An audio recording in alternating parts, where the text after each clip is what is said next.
Looking at question 2 from your send-in at the end of week 2.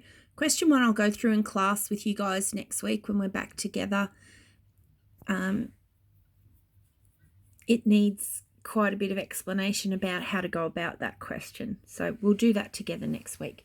In the meantime, though, some people have had some trouble with this question with the circuit. So we've got a 3 ohm, 12 volts, and we've got, she's a bit wild today. So we've got 2 ohms, 6 ohms, 3 ohms, 12 volts. Okay. First part of the question wants to know the total resistance of the circuit. So we need to get this bit, that parallel part. It's parallel because as the current comes around, it splits up into these two parallel parts. We need to know what the resistance of that bit is. So this is the rule, 1 over R1 plus 1 over R2. And if there were 3 or 4 or 5, whatever, however many parts there are in parallel there, the formula just keeps going. So it'd be plus 1 on R3, plus 1 on R4, and so on until you finished it. So that's 1 on 2, plus 1 on 6. A few fractions, that's 4 on 6. We need the reciprocal. So we're going to end up with 3 on 2 or 1.5 amps. So that's that part of the circuit. So we could replace that part of the circuit with 1.5. And then we'd still have our 3. 12 volts. All right, now what we've got is a series circuit. And the rule for series is easier. It's just R is R1 plus R2. And again, if there were 5 or 6, no matter how many resistors there are in that series circuit, the formula just keeps going. So it's plus 1 on R3, plus 1 on R4, whatever. So 1.5 plus 3, 4.5 ohms. Rightio. That's our first answer. That's the total resistance of the whole circuit. Next bit. Next bit is find the current through the 3 ohm resistor. So this resistance, this total resistance, acts to limit the amount of current that can flow from this 12 volt energy source here. So it kind of like it chokes down on the flow of electrons. So that is going to determine the current in the whole circuit. So we need that. Resistance is 4.5. We've got the voltage is 12.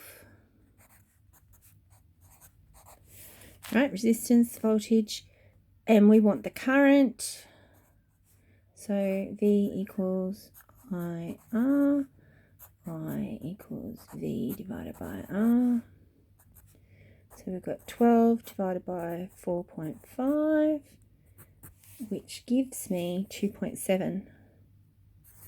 Now, if you keep it as something like that and work with it like that, or you do it in fractions, I saw a couple of people do it like that, you avoid rounding errors in the end, but we're just going to stick with this, 2.7 amps. That's going to go through this 3 ohm. When it comes around here, it actually splits, but it'll go through the 3 ohm resistor. That's the total current in the circuit, and it all goes through that one. So that gives us the answer for B. C, predict the reading on a voltmeter across the 2 ohm resistor. So if we were to slip a voltmeter in this parallel part, right? The rule is that the voltage drop across any part of the parallel circuit is the same. So what would happen, the current would come around here, it would split, the bulk of the current will go through here. V equals IR, big current, small resistance. Smaller amount of current will go this way, V equals IR, it's going to be the same voltage, small current, bigger resistance to give you the same voltage here. It's not going to matter. So the voltage drop across the 2 is the same as the voltage drop across the 6. Lost my pencil. Oh, no, swapped a pen. Righto.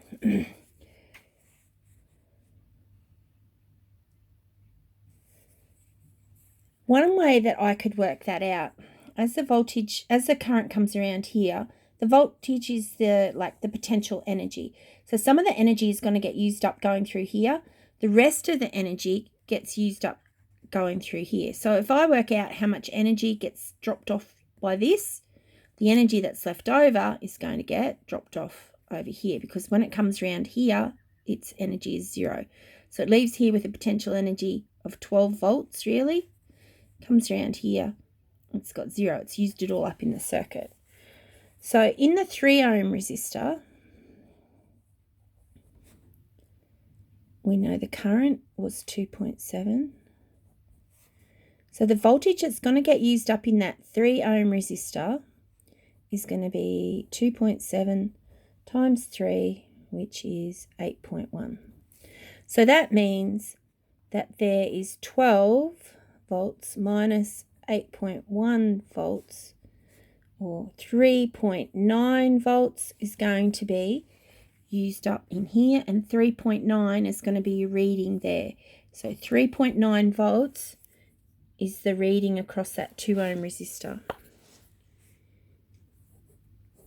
Right, D, determine the current flowing through the 6 ohm resistor. So we just went V equals 3.9. We just worked that out. Over here, voltage drop across the 2 is the same as the voltage drop across the 6. So the voltage is 3.9.